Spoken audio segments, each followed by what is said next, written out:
2022 was the start of the market shift of prices stabilizing and appreciation slowing. But what's really interesting is that in Florida, even though appreciation and prices slowed down, sellers' profits still went up.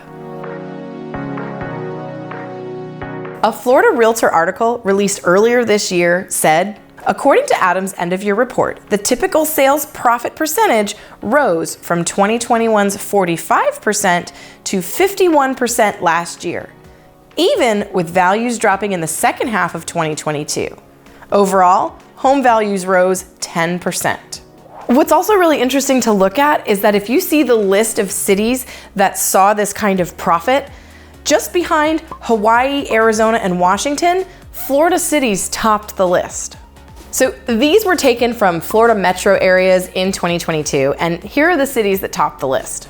Jacksonville, up from 43.7% to 58.4%. Tampa, up from 53.8% to 73.8%.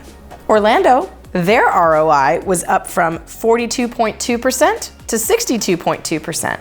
Miami, from 42.9% to 64.1%. Port St. Lucie, up from 62.8% to 84.8%. Naples, my hometown, what? Up from 44.7% to 74.4%. Ocala, which is right in Gainesville's backyard, up from 49.7% to 82.4%.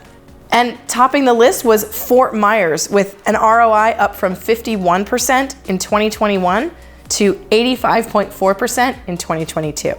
In markets with enough data to analyze, the report found that 98% of those found higher profits from 2021 to 2022. And it's some of the highest profits we've seen since 2008. And you can take a look at this graph that I got from the article that shows the gains and ROI, or return on investment, for sellers. Based on current market conditions and the fact that interest rates have risen so steadily, I think it's safe to assume that 2022 is more than likely the peak of this ROI. But because inventory still remains low and buyer demand is still healthy, I don't know that we're going to see any massive plunge, though the ROI is probably going to dip. And let's be real, 20 to 30% year-over-year appreciation, while great if you're a seller, is not sustainable for the economy as a whole. But it always does beg the question of timing, and I really don't know that there's ever a way to always time the market.